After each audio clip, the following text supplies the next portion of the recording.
Assalamualaikum warahmatullahi wabarakatuh. Bismillahirrahmanirrahim. Alhamdulillahirabbil alamin wa bihi nasta'in wa la murtani waddin wassalatu wassalamu ala Rasulillah wa ala alihi wa ashabihi wa mawala amma ba'du. Hadratal muhtaram, para alim, para ulama, para sepuh sepuh, beliau yang kami hormati, Pak Dr. Kiai Haji Saifuddin LCMA, yang kami hormati seluruh jamaah salat Jumat di ruang salat utama Masjid Agung Jawa Tengah, yang kami banggakan para santri Ma'had Tahfidzul Quran MAJT Basnas Jawa Tengah, kaum muslim pendengar setia Radio Dakwah Islam, Radio Gaul, dan para pemirsa MAJT TV dan TVku dimanapun Anda berada. Alhamdulillahirrabbilalamin, pengajian pada siang hari ini yakni kajian tafsir tematik Al-Quran. Adapun tema pada siang hari ini akan membahas mengenai kurban dalam Al-Quran. Untuk itu bagi para santri dan juga para jamaah yang ini ingin bertanya bisa langsung bertanya kepada beliau yang terhormat Pak Dr. Kiai Haji Saifuddin LCMA, dan bagi para pendengar setia dan juga para pemirsa bisa bertanya melalui WhatsApp-nya Radio Dakwah Islam di 0821 336 70.000. Baik, untuk itu marilah kita buka pengajian pada siang hari dengan bacaan Ummil Kitab li ridhoillah wali syafaati Rasulillah ala hadiniyah Al-Fatihah. A'udzubillahi minasyaitonir rajim. Bismillahirrahmanirrahim. Alhamdulillahirabbil alamin arrahmanirrahim maliki yaumiddin. Iyyaka na'budu wa iyyaka nasta'in.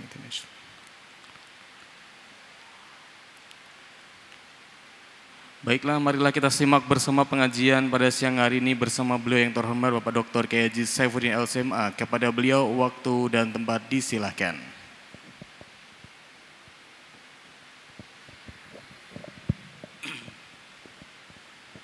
Assalamualaikum warahmatullahi wabarakatuh. Bismillahirrahmanirrahim. Alhamdulillahirabbil alamin. وبه نستعين على أمور الدنيا والدين والصلاة والسلام على أشرف الأنبياء والمرسلين سيدنا ومولانا محمد وعلى آله وصحبه أجمعين رب اشرح لي صدري ويسر لي أمري واحلل عقدة من لساني يفقهوا قولي أما بعد. Hadirin jamaah kajian tafsir tematik Masjid Agung Jawa Tengah, baik yang ada di ruang utama Masjid Agung Jawa Tengah, para santri tahfidz pesantren MAJT Basnas, ada Nasrullah, ada Taga, Wahyu, ada nggak Wahyu? Ada Wahyu, ada Nur ada nggak? Nurano.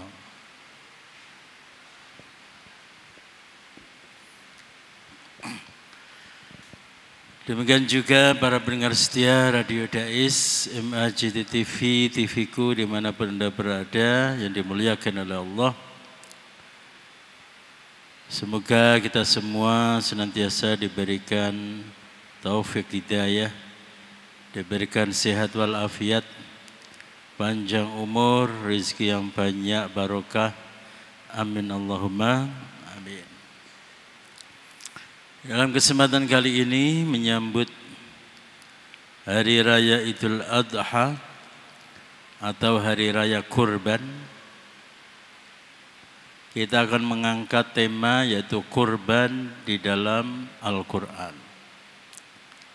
Kita menyebutnya Idul Adha karena dia adalah perayaan yang sholat atau khutbahnya itu dilaksanakan pada waktu duha. Demikian juga bisa dikatakan Idul Adha karena di dalamnya ada perayaan udhiyah, yaitu penyembelihan kurban. Di samping Idul Adha, kita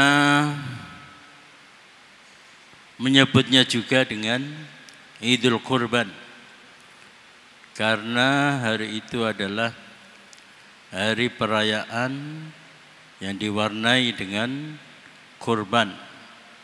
Kurban dalam bentuk yaitu penyembelihan sapi, penyembelihan kambing, dan seterusnya dan seterusnya. Orang Jawa mengatakan Idul Adha itu adalah bodo besar. Nah, Idul Fitri disebut dengan bodo gede. Kalau bodo kupat, wong iki wong Jepara iki. Ibrahim. Rano. Oh. Bodo kupat disebut apa? Bodo kupat. Bodo apa? Bodo cilik, Jadi ana bodo gede, ana bodo cilik, ana bodo besar. Kalau bodo cilik itu gaweane wong Jepara. Yang ada itu adalah Idul Fitri sama Idul Adha. Ini adalah hari-hari di mana ibadah terbaik yang kita lakukan pada hari itu, 2 hari itu adalah makan dan minum. Kenapa demikian? Karena itu adalah diperintahkan oleh Allah Subhanahu wa ta'ala. Sebab sejatinya yang namanya ibadah itu bukan sesuatu yang menurut otak dan nalar kita itu kita anggap baik. Bukan sesuatu yang menurut nalar dan otak kita itu adalah menghantarkan kita kepada surga, bukan. Tapi yang namanya ibadah itu adalah sesuatu yang diridhoi oleh Allah Subhanahu wa ta'ala. Diridhoi oleh Allah Subhanahu wa ta'ala. Terkadang orang meneriakkan takbir Allahu Akbar misalnya ya. Mengagungkan Allah.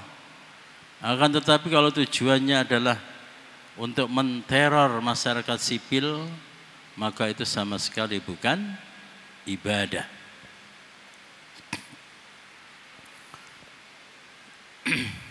Kita tidak boleh melihat cuman makan dan minum loh. Permasalahannya bukan makan dan minumnya.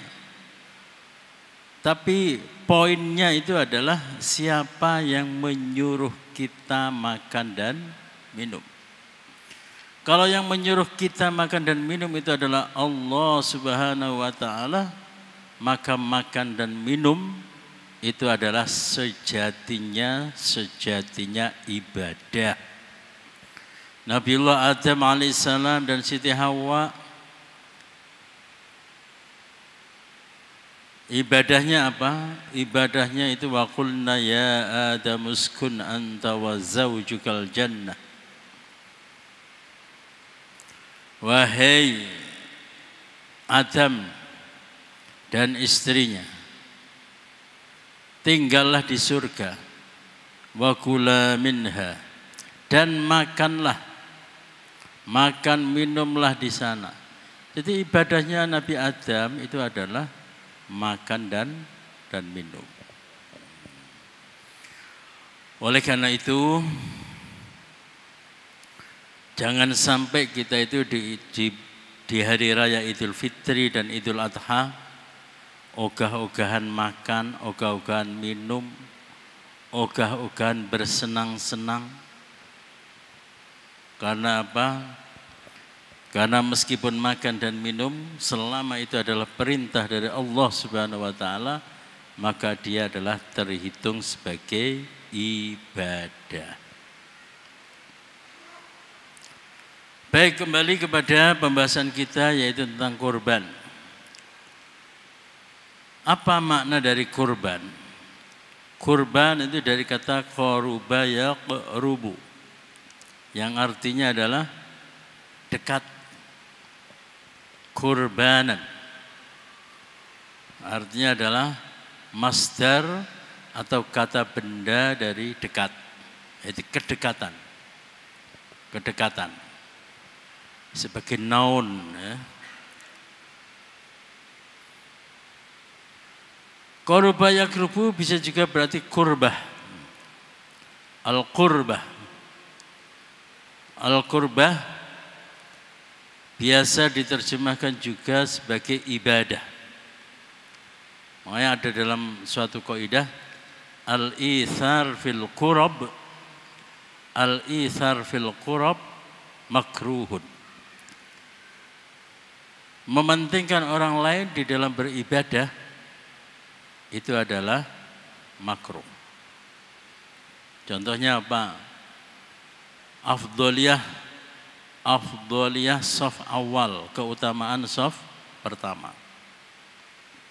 Saf pertama itu fadilahnya besar, fadilahnya agung. Ketika ada kiaimu atau gurumu atau seniormu misalnya datang, kemudian kamu persilahkan, nah itu adalah mempersilahkan yang tidak pada tempatnya. Mempersilahkan yang tidak pada tempatnya. Selama itu adalah ibadah, maka rumusnya adalah fastabiqul khairat. Berlomba-lombalah di dalam kebaikan. Nah, ketika kurban disebut dengan kurban, maka makna aslinya itu adalah pendekatan diri kepada Allah Subhanahu wa taala. Ada 3 ayat di dalam surah Ali Imran, a'udzubillahi minasyaitonir rajim. Laqad sami'a Allahu qaulal ladzina qalu innallaha faqirun wa nahnu aghnia. Sanaktubu ma qalu wa qatlahumul anbiya'a bighairi haqq. ونقول ذوقوا عذاب الحريق ذلك بما قدمت أيديكم وأن الله ليس بظلام للعبيد الذين قالوا إن الله عهد إلينا ألا نؤمن لرسول حتى يأتينا بقربان تأكله النار قل قد جاءكم رسل من قبلي بالبينات وبالذي قلتم فلم قتلتموهم إن كنتم صادقين. Sesungguhnya Allah telah mendengar perkataan orang-orang yang mengatakan, ini orang-orang Yahudi ya, sesungguhnya Allah miskin dan kami kaya. Kami Allah akan mencatat perkataan mereka itu dan perbuatan mereka membunuh nabi-nabi tanpa alasan yang benar. Dan kami akan mengatakan kepada mereka, rasakanlah olehmu azab yang membakar. Azab yang demikian itu adalah disebabkan perbuatan tanganmu sendiri. Dan bahwasanya Allah sekali-kali tidak menganiaya hamba-hamba. Yaitu orang-orang Yahudi yang mengatakan, sesungguhnya Allah telah memerintahkan kepada kami supaya kami jangan beriman kepada seorang Rasul sebelum dia mendatangkan kepada kami kurban yang dimakan api. Katakanlah sesungguhnya telah datang kepada kamu beberapa orang Rasul sebelumku membawa keterangan-keterangan yang nyata dan membawa apa yang kamu sebutkan. Maka mengapa kamu membunuh mereka jika kamu adalah orang-orang yang benar? Ini adalah cerita orang-orang Yahudi. Orang Yahudi itu mempunyai karakter, mempunyai satu kaidah hidup. Apa itu? Sing penting ngeyel. Orang Yahudi. Sing penting ngeyel. Mbah sing ngomong sapa wae kudu dieyeli. Mbah datanya itu data model apa? Mau primer, mau sekunder, mau valid, mau fals, harus dieyeli. Nah, termasuk di sini ini. Dia mengatakan, kami tidak mungkin mau beriman kepada Muhammad kecuali dia mendatangkan mukjizat Dalam bentuk apa? Dalam bentuk ada kurban yang dikurbankan, kemudian dia lenyap dilalap oleh api. Ini sebagaimana dalam kisah yang ada di surah Al-Maidah ayat 27, yaitu kisahnya dua putranya Nabi Adam alaihissalam, yaitu Habil dan Qabil. Habil dan Qabil memperebutkan saudarinya. Sebetulnya itu adalah jatah dari Habil. Akan tetapi si Qabil tidak terima. Dia berargumentasi dan sebagainya supaya si adiknya yang cantik itu menjadi istri dari si Qabil. Akhirnya oleh Nabi Adam kedua anaknya itu disuruh berkorban, disuruh memberikan persembahan. Yang pertama yaitu si Habil mempersembahkan seekor domba yang gemuk. Sementara si Qabil mempersembahkan hasil polowijo, hasil bumi yang dia tanam. Dan hasilnya itu ya sakmadyo, sakmadyo, tidak baik. Apa yang terjadi? Yang terjadi adalah sebentar kemudian korbannya Habil itu dilalap oleh api kemudian hilang. Menunjukkan apa? Menunjukkan bahwa si Habil itu ada dalam kebenaran. Habil ada dalam kebenaran. Tapi yang perlu kita catat di sini, bahwa apa yang dilakukan oleh Habil maupun Qabil itu sama-sama disebut sebagai kurban. Jadi pada zaman dahulu, paling tidak dalam konteks ini ya, yang dimaksud dengan kurban itu tidak melulu harus berupa domba, harus berupa kambing. Justru di sini disebutkan korban dalam bentuk yaitu polowijo atau hasil bumi. Nah, kembali lagi. Orang-orang Yahudi.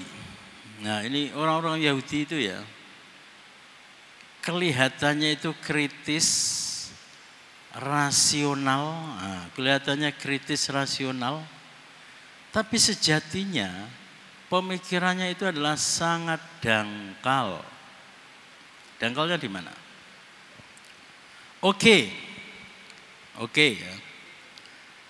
Persembahan atau kurban yang dilahap oleh api itu menunjukkan bahwa itu adalah kebenaran. Kebenaran yang datang dari Allah Subhanahu wa ta'ala. Tapi pertanyaannya adalah apakah korban yang dilalap oleh api itu hakikat dari kebenaran, substansi dari kebenaran, atau hanya sekedar variabel dari kebenaran? Nah, jawabannya apa? Jawabannya sejatinya adalah bahwa itu hanya variabel. Sesuatu yang bisa diganti oleh variabel lain. Nah, tadi saya katakan orang Yahudi itu kelihatannya kritis, kelihatannya pintar, tapi sebetulnya dia itu katrok.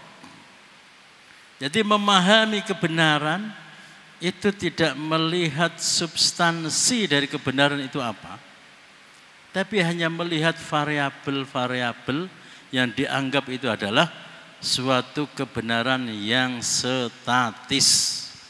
Padahal yang statis itu bukan variabel. Nah,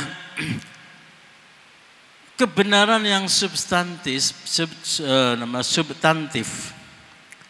kebenaran yang kalau dalam istilahnya Mas Harun ya, kebenaran yang independen.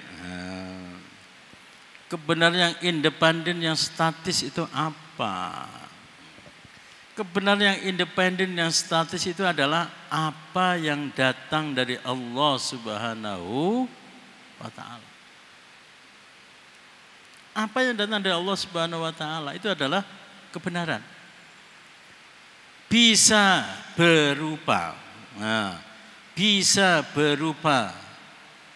kurban atau hewan kurban yang dilalap oleh api, bisa berupa tongkat yang berubah menjadi ular, bisa berupa kemampuan tidak dibakar tapi tidak mempan, bisa pula terbang, bisa pula ini dan sebagainya dan sebagainya. Nah, yang ditawarkan oleh Nabi Muhammad SAW sebagai bukti bahwa beliau mendapatkan wahyu kebenaran dari Allah Subhanahu wa Ta'ala itu adalah Al-Qur'anul Karim.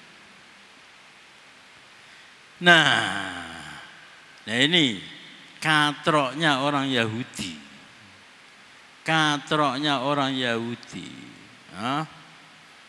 Dia itu tidak melihat dari siapa atau dari mana Al-Quran itu datang.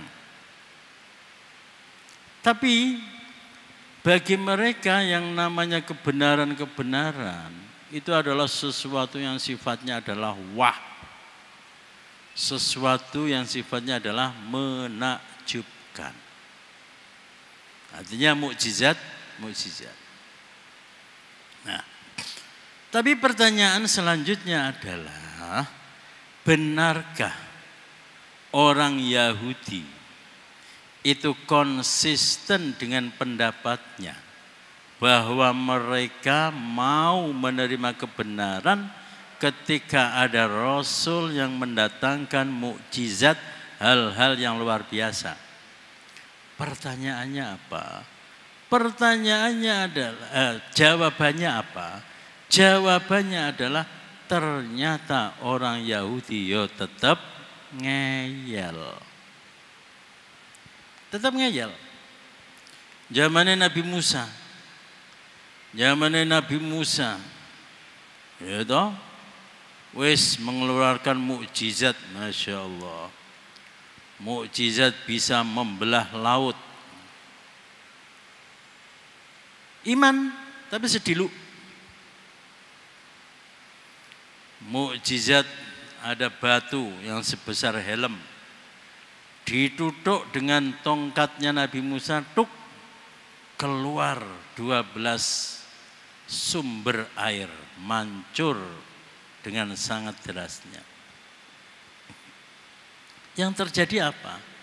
Yang terjadi dari ribuan orang-orang Yahudi itu hanya sedikit yang beriman dan percaya kepada Nabi Musa. Nah, ini kembali ke prolog yang saya sampaikan tadi.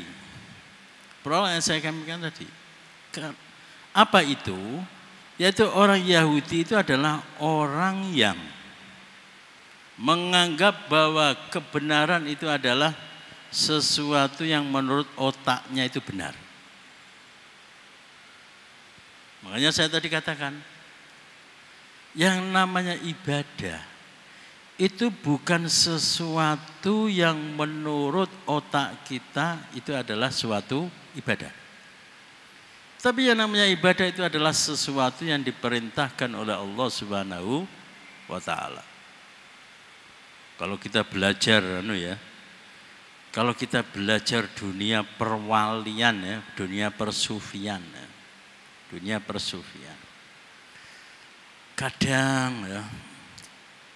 Kadang ono wong misalnya Iku sholatnya itu tidak khusyuk-khusyuk amat.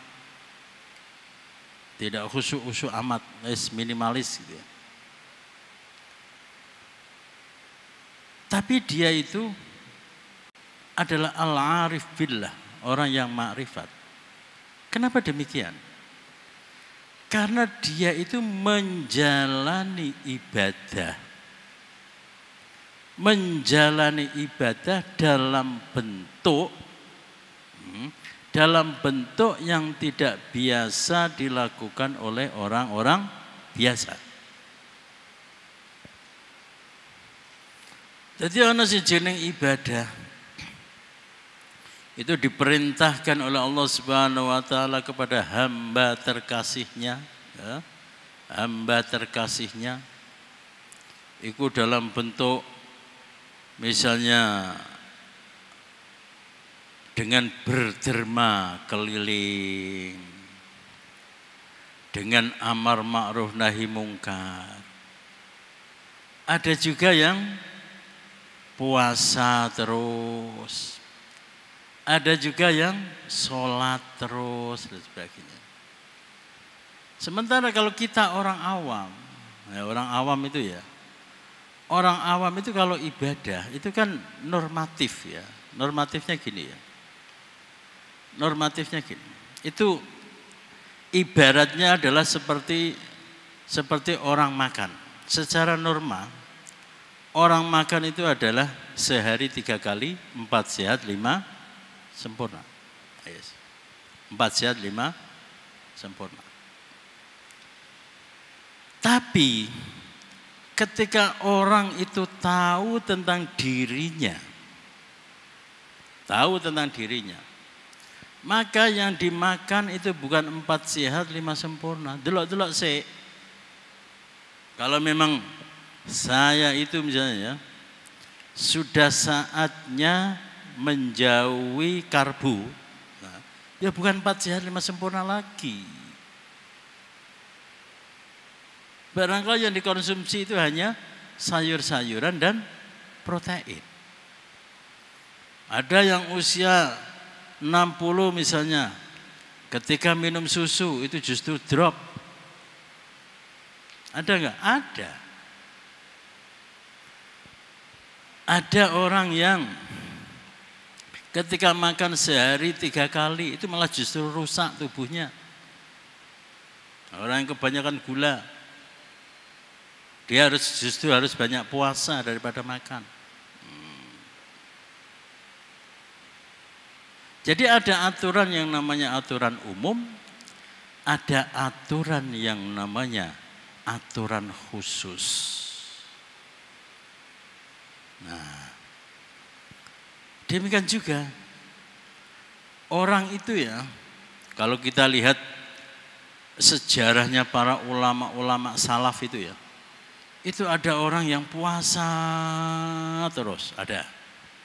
Ada orang yang deres Quran terus sampai semalam itu sampai 4 kali khataman, ada.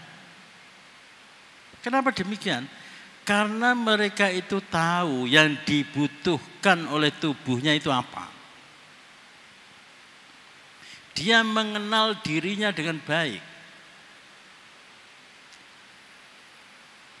Orang yang mestinya dia itu perlu puasa banyak tapi tidak banyak, cuma sedikit. Itu berarti dia tidak tahu tentang dirinya.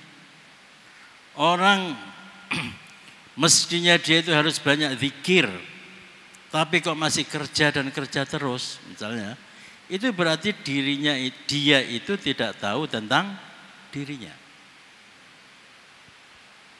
Makanya ada pepatah, man arafa nafsahu faqad arafa rabbahu.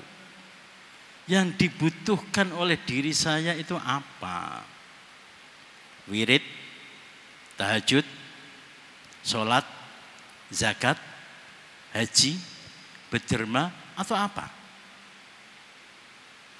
Nah, kita itu seringnya tidak tahu. Nah, itu kembali kepada itu.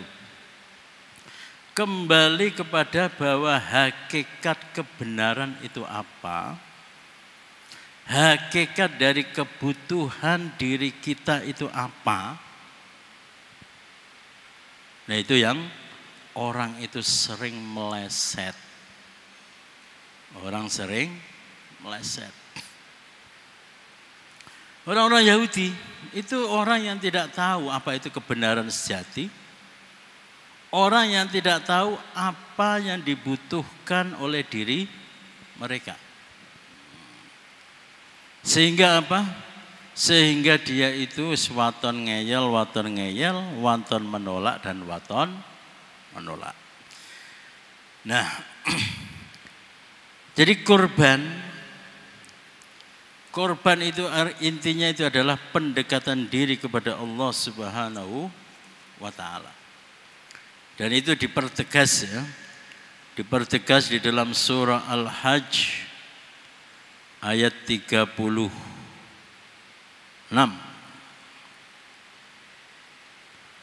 Kadzalika sakharnaha lakum la'allakum tashkurun. 37. La yanalallaha luhumuha wa la dima'uha walakin yanaluhu taqwa minkum. Daging hewan kurban dan darahnya itu sekali-kali tidak akan sampai kepada Allah, tetapi yang sampai kepadanya adalah ketakwaanmu. Ini merupakan apa istilahnya? Merupakan respon, ada aksi, reaksi. Ada aksi dan reaksi. Aksinya apa? Setelah kita mengetahui hakikat dari kurban itu apa? Hakikat mendekatkan diri kepada Allah Subhanahu wa taala itu apa? Jadi hakikat mendekatkan diri kepada Allah Subhanahu wa taala tidak dalam bentuk ya, tidak dalam bentuk kambing, tidak dalam bentuk sapi, tidak dalam bentuk sholat, tidak dalam bentuk ini. Itu semua itu hanya wasilah. Itu semua hanya wasilah. Ini tidak kemudian kita bisa meninggalkan hal-hal yang sudah hukumnya pasti menurut syariat, tidak. Akan tetapi maksudnya adalah bagaimana kita menjalani perintah-perintah itu untuk taqarrub, yaitu untuk kurban, mendekatkan diri kepada Allah Subhanahu wa taala. Salat, wa aqimis sholata li dzikri. Dan dirikanlah salat untuk zikir. Jangan dibalik. Kalau saya sudah bisa zikrullah, sudah bisa ingat kepada Allah, ya berarti saya tidak perlu salat, bukan. Tapi bagaimana salat itu bisa mendekatkan diri kepada Allah Subhanahu wa taala. Jadi jangan berhenti kepada salatnya. Jangan berhenti kepada salat. Tapi harus sampai kepada mengingat Allah Subhanahu wa taala. Para sahabat itu ya, para sahabat. Sayyidina Ali suatu ketika itu kakinya terkena panah, jebret. Dicabut gak bisa. Akhirnya biarkan aku sholat. Kemudian beliau sholat. Ketika sholat, kemudian anak panah itu diambil seret. Dia sama sekali tidak ingat. Pertanyaannya adalah, mungkinkah kondisi Sayyidina Ali semacam itu? Sholat sehingga ditarik anak panah ditarik dari kakinya. Itu kemudian beliau itu di dalam sholat itu yang dia ingat adalah rukunya. Sholat ada 17. Ruku, syaratnya ruku harus begini. Enggak, belas. Sama sekali. Jadi sholat itu hanya dijadikan sebagai wasilah untuk semakin dekat kepada Allah Subhanahu wa ta'ala. Ojo kemudian iku rukukku bener urung ya ngene. Itu masih sholat. Masih sholat yang apa namanya? Hanya untuk menggugurkan kewajiban. Masih sholat yang menggugurkan kewajiban. Demikian juga zakat. Khudh min amwalihim shadaqatan tutahhiruhum wa tuzakkihim biha wa shalli alaihim inna salataka sakanun lahum. Zakat itu apa? Tutahhiruhum, yaitu untuk mensucikan, membersihkan, wa tuzakkihim biha, membersihkan, mensucikan orang-orang yang berzakat. Nah, apa yang dilakukan oleh para sahabat? Kalau fungsi zakat itu adalah untuk membersihkan, untuk membersihkan harta, membersihkan jiwa, membersihkan hati, maka yang dilakukan oleh para sahabat adalah sesegera mungkin harta itu dibersihkan. Makanya dalam riwayat itu dikatakan bahwa para sahabat itu tidak ada yang melaksanakan zakat. Artinya apa? Sebelum sampai pada haul 1 tahun, uang atau harta itu sudah diinfak sedekahkan. Mesti jenis barang kotor, mesti ditunggu sampai 1 tahun. Nah, logikanya semacam itu. Hanya logika kita aja orang awam ya, hanya logika kita orang awam. Zakatnya setahun sekali atau sebulan sekali. Padahal si jenenge harta itu di dalamnya ya, wa fi amwalihim haqqum ma'lum lis-sa'il wal mahrum. Di dalam harta mereka itu ada hak orang lain. Masa kita itu jadi mereka itu memakai logika barang kotor kok bisa disimpan sampai berhari-hari, berbulan-bulan dan sebagainya, kan aneh. Makanya Rasulullah SAW ya, sebagaimana diriwayatkan, ketika beliau mendapatkan rezeki di pagi hari, maka belum tiba sore hari, harta atau rezeki itu sudah berpindah kepada orang lain. Ketika beliau mendapatkan rezeki atau harta di sore hari, belum tiba pagi hari, harta itu sudah berpindah kepada orang lain. Kenapa demikian? Karena Gusti Kanjeng Nabi dan para sahabat itu tahu setahu-tahunya tentang substansi apa itu zakat, apa itu takwa, apa itu mendekatkan diri kepada Allah Subhanahu wa ta'ala.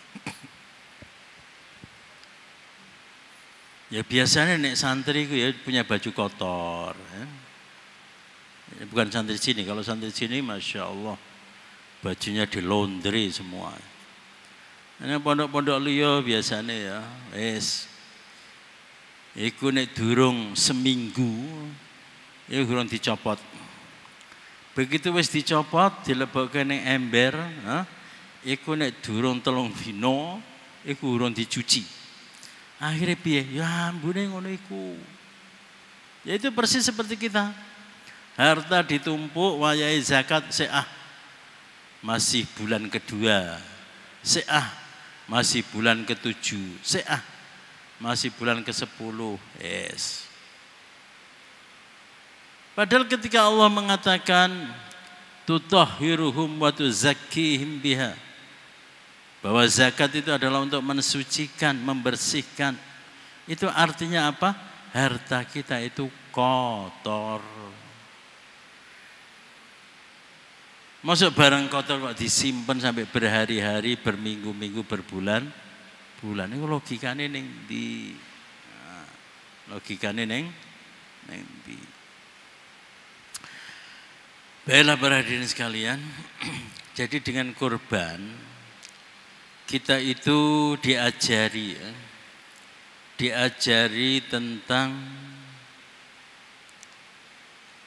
hakikat dari ibadah, hakikat dari mendekatkan diri kepada Allah Subhanahu wa taala, hakikat dari melaksanakan apa yang disebut dengan ibadah. Ibadah yang paling bagus itu adalah ibadah yang itu memang bisa membuat diri kita, jiwa kita, hati kita itu bisa menjadi bersih.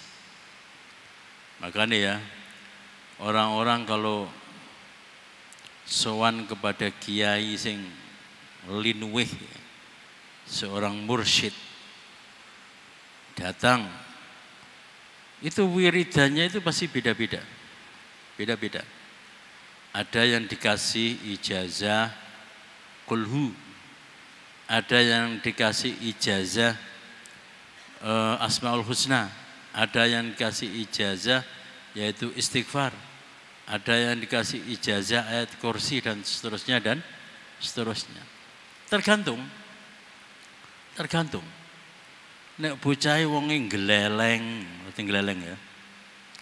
Bocah wonge gleleng, ya aja diwehi ayat kursi. Dia wiridane apa? Sholawat. Dan itu yang dilakukan oleh Rasulullah SAW. Kalau ada sahabat yang datang, ausini ya Rasulullah, beri aku wasiat, la taghdab, jangan marah. Ausini ya Rasulullah, la taghdab, ojo marah. Tok. Ana wong meneh datang kepada Rasulullah, beri aku wasiat ya Rasulullah, la takdzib, jangan bohong, ojo goroh. Ausini ya Rasulullah, la takdzib, jangan bohong. Enggak diperintah sholat, enggak diperintah ini, cuma diperintah satu, jangan bohong. Ada lagi sahabat mendatangi Rasulullah, ayyul a'mali afdal ya Rasulullah. Amal ibadah apa yang paling utama ya Rasulullah? Dijawab, birrul walidain, berbakti kepada orang tua. Ada juga dijawab, al jihadu fi sabilillah. Ada juga dijawab, as-salatu ala waqtiha. Itu jenis ibadah. Makanya kita itu harus meraba ya. Saya itu ya kalau ya bisa dua cara, bisa masuk ke psikolog, psikiater atau mursyid. Kiai kula niku potongane napa? Potongane pripun? Tapi ini masuk ke psikolog, wah kamu itu gampang marah, tingkat emosimu tinggi dan sebagainya. Wah itu nek mursyid sekaligus punya lisensi psikolog, mantap itu. Dia bisa memberi advice, bisa memberi ijazah yang tepat, bisa menjadi ijazah yang tepat. Baik, demikian yang bisa saya sampaikan. Barangkali ada yang mau bertanya. Assalamualaikum warahmatullahi wabarakatuh. Selamat siang Pak Lektor, Pak Yai, Pak Dosen. Perkenalkan saya Ardiva dari Osaka Jepang. Ingin bertanya mengenai zakat mal dan juga zakat fitrah. Jadi di Jepang itu kan karena fikih minoritas dan juga belum ada belum ada lembaga yang mengeluarkan fatwa seperti di Indonesia, seperti MUI atau Mufti seperti di Mesir. Jadi di Jepang itu masih ngikut sana, ngikut sini, ngikut Turki, ngikut Malaysia, ngikut Rusia, ada yang ngikut Indonesia, ada yang ngikut Muhammadiyah, ada yang ngikut NU. Jadi kadang menjadi sebuah kebingungan gitu. Jadi bagaimana cara pentasyarufan zakat fitrah? Pertama fitrah, karena kewajiban kita kan zakat fitrah dulu ya. Iyo. Ketika Ramadan itu kita kan uang yen itu jelas berbeda dengan kurs. Nah, pertama nilai kurs juga berbeda. Yang kedua adalah berasnya juga berbeda. Kita sama-sama makan beras, tapi kan antara kualitas beras di Jepang dan di Indonesia berbeda. Sedangkan kita diwajibkan untuk berzakat menggunakan makanan pokok, yang tentu nilainya juga berbeda. Nah, apakah bila mana kita ingin mentasyarufkan ke Indonesia, itu apakah dengan standar MUI atau dengan standar yang ditetapkan ulama Jepang? Karena di ulama Jepang itu per tahun ini itu naik menjadi 2.000 yen. Sebelumnya 1.500, tahun ini naik menjadi 2.000 yen. Sedangkan di MUI itu macam-macam gitu. Ada yang 45.000, ada yang 30.000, ada yang 50.000. Tiap provinsi berbeda-beda. Yang kedua adalah pentasyarufan zakat mal itu ya. Itu baiknya bagaimana ya untuk kami yang bekerja di luar negeri itu, apakah tiap bulan atau tiap sekalian setahun sekali atau bagaimana gitu ya? Sudah, terima kasih ya.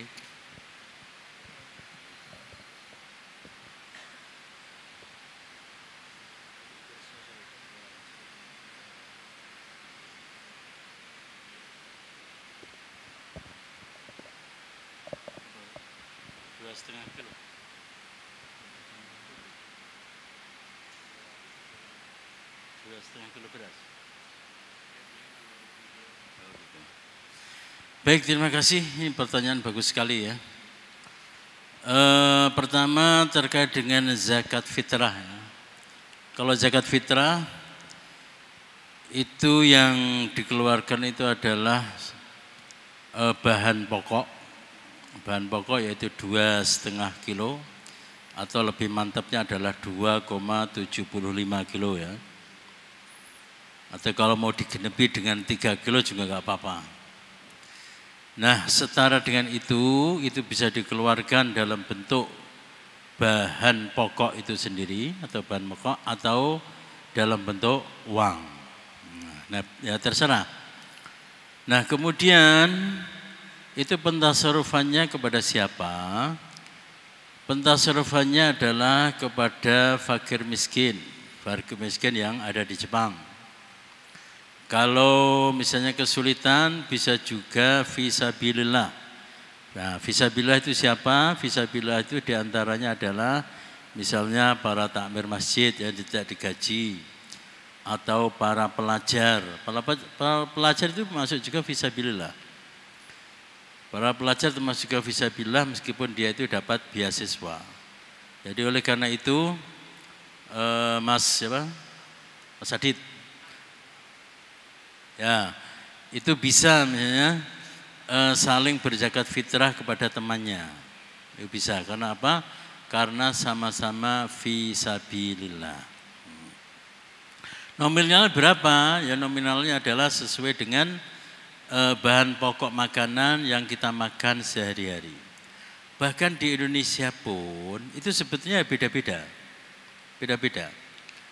Kalau orang yang biasa makan rojo lele misalnya yang sekilonya itu 17.000 misalnya, ya tinggal dikalikan 2,75 kilo itu berapa. Tapi ada yang mengkonsumsi berasnya itu beras porang. Beras porang. Hah? Beras porang. Yang sekilonya 200.000. Nah, yang sekilnya 200.000. Maka beliau yang mengkonsumsi beras semacam itu, zakat fitrahnya adalah 500.000. Jadi tergantung itu. Ya. Tergantung. Nah, Demikian juga kalau di komunitas di Jepang itu tidak ada yang mustahik zakat ya. Orang-orang yang berhak mendapat menerima zakat, maka zakat bisa wah ini sudah pakai kris, pakai transfer, itu bisa itu. Di Basnas atau apa itu sudah bisa diakses lewat internet, kemudian ditulis, dicatat itu nomor rekeningnya berapa, dikirim, udah selesai. Jadi justru zaman sekarang itu mau dimanapun kita bisa mengeluarkan zakat. Nah, terkait tadi zakat mal, nah, kalau zakat mal itu biasanya adalah setahun sekali, yaitu apa? Yaitu penghasilan kita dihitung. Kalau setara dengan 85 gram emas, mungkin kalau sekarang ya 100 juta sekian lah, 85 gram emas. Nah dari situ kemudian dipotong 2,5%, itu zakat mal. Ada lagi zakat profesi yaitu zakat gaji ya, itu juga sama, itu 2,5%. Nah mengeluarkannya itu bisa bulanan, bisa pula yaitu setahun sekali, terserah. Hanya saja ada perbedaan pendapat. Nisab atau batas kita berkewajiban mengeluarkan zakat itu bruto atau netto. Kalau Yusuf Qaradawi, kemudian Wahbah Zuhaili itu yang netto. Tapi kalau MUI, Basnas itu bruto. Ya, maksudnya adalah kalau menurut Syekh Yusuf Qaradawi, ulama-ulama di Timur Tengah ya, penghasilan itu harus dipotong dulu untuk biaya sekolah anak, untuk kehidupan sehari-hari dan sebagainya. Nah, setelah bersih itu maka ya, setelah bersih tinggal sisa berapa. Nah kalau memenuhi nisab yaitu 85 gram emas, kalau dibagi 12 berarti 85 gram dibagi 12 ya. Nah itu berapa? Nah kemudian dikeluarkan 2,5%. Nah Anda mengambil yang bruto atau netto terserah. Semuanya benar dan ada rujukan dari pendapat ulama. Gitu ya. Assalamualaikum warahmatullahi wabarakatuh. Nama saya Nur Kholis dari Bedurungan Kidul, Pak Yai. Ya, Bedurungan Kidul. Ini saya mau tanyakan tentang yakat mal, Pak Yai. Yakat mal itu kan ada haulnya. Misalkan haul saya bulan Februari, Pak Yai. Terus pas saat bulan Februari itu untuk membayar zakatnya itu belum ada uangnya.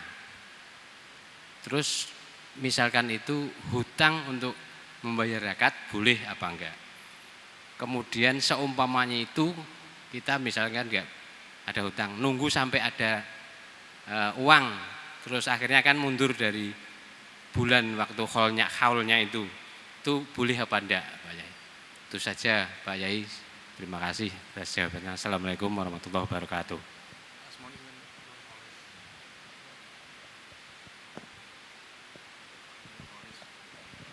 Terima kasih Pak Nur Kholis.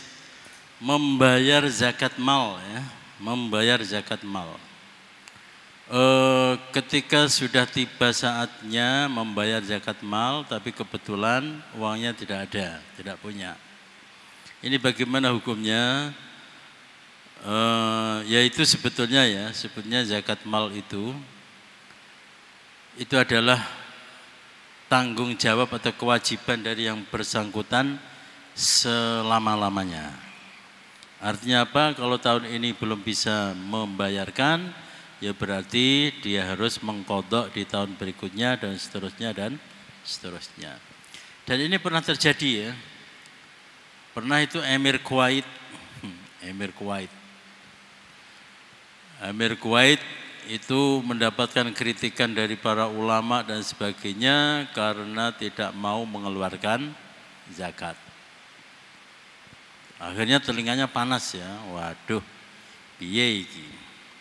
Akhirnya mendatangkan ulama dan akuntan. Oke, hitung berapa yang harus saya bayarkan. Artinya selama sekian tahun dia itu memang nggak bayar zakat. Oke, sekarang total berapa? Setelah dihitung, ya namanya juga emir ya. Itu angkanya itu, wah miliaran itu. Angkanya miliaran, mungkin ratusan miliar. Ya. Nah konon ceritanya akhirnya ya, kemudian diansur atau bagaimana dan sebagainya. Jadi intinya adalah bahwa kewajiban zakat itu adalah kewajiban yang menjadi tanggung jawab dari muzaki sampai kapanpun, ya, sampai kapanpun.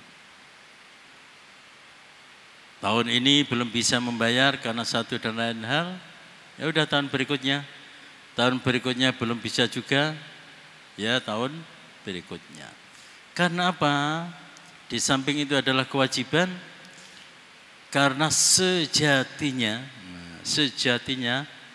uang itu adalah bukan uang kita, tapi uang para fakir miskin yang dititipkan oleh Allah Subhanahu wa taala kepada kita.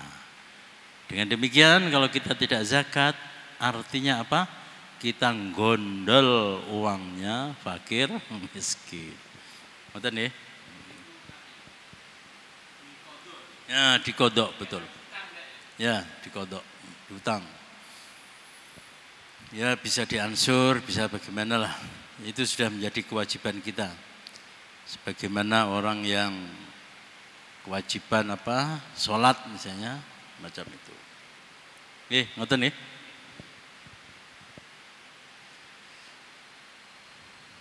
Dari pendengar enggak ada? Singkat aja. Pertanyaan dari pendengar Pak Yai. Assalamualaikum warahmatullahi wabarakatuh. Izin bertanya Pak Yai mengenai tadi surat Al-Hajj ayat 37 dan 36. Dijelaskan tadi dalam ayat Al-Quran bahwa daging hewan kurban dan darahnya itu sekali-kali tidak akan sampai kepada Allah. Ini maksudnya bagaimana Pak Yai mengenai surat Al-Hajj ayat 37? Yang daging tidak akan sampai kepada Allah. Terima kasih. Wassalamualaikum warahmatullahi wabarakatuh. Baik, di dalam surah Al-Hajj ayat 37 itu disebutkan bahwa daging dan darah korban sekali-kali tidak akan sampai kepada Allah. Maksudnya adalah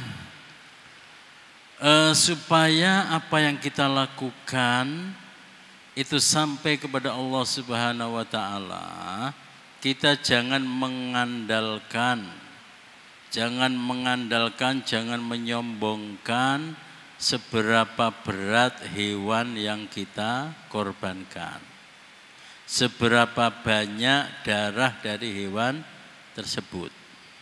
Karena apa? Karena yang diterima oleh Allah Subhanahu wa taala itu bukan gemuk kurusnya si hewan tersebut, sedikit banyaknya darah yang mengalir, tapi yang diterima oleh Allah Subhanahu wa taala itu adalah ketakwaan, keikhlasan dari orang yang berkorban. Keikhlasan dari orang yang berkorban. Hanya saja orang secara secara lahiriah ya. Orang bisa dikatakan itu ikhlas itu adalah ketika dia itu berkorban dan korbannya itu memang wedhus yang bagus, wedhus yang banyak dagingnya. Kalau yang dikorbankan itu kurus, itu secara lahiriah ya. Secara lahiriah itu menunjukkan bahwa dia itu masih eman. Wis sing kuru wae lah.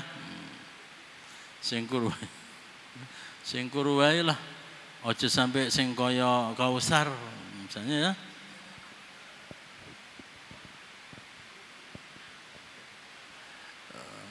Gitu ya. Tapi terkadang, tapi kalau kurus nemen malah nggak sah ya. Kurus nemen nggak sah. Ya kurus tapi kurus biasa itulah. Tapi terkadang orang yang berkorban hanya dengan ya tidak begitu lemu tapi berangkat dari lubuk hati yang paling dalam, maka yaitu masuk dalam kategori ketakwaan. Baik para hadirin sekalian, demikian yang bisa saya sampaikan. Kurang lebihnya mohon maaf. Wa'alaikum minkum. Ihdinas siratal mustaqim. Wallahul muwaffiq ila aqwamit thoriq. Assalamualaikum warahmatullahi wabarakatuh. Waalaikumsalam warahmatullahi wabarakatuh. Alhamdulillahirrabbilalamin. Kajian tafsir tematik pada siang hari ini telah selesai. Untuk itu marilah kita tutup dengan bacaan hamdalah bersama-sama. Alhamdulillahirrabbilalamin. Wa doa kafaratul majlis. Subhanakallahumma wa bihamdika nasyhadu an la ilaha illa anta nastaghfiruka wa natubu ilaik. Wa nas'alullahu ta'ala wa iyyakum bitaufiq wa najah wa akhirul kalam wa muwaffiq ila aqwamit thoriq. Wassalamualaikum warahmatullahi wabarakatuh.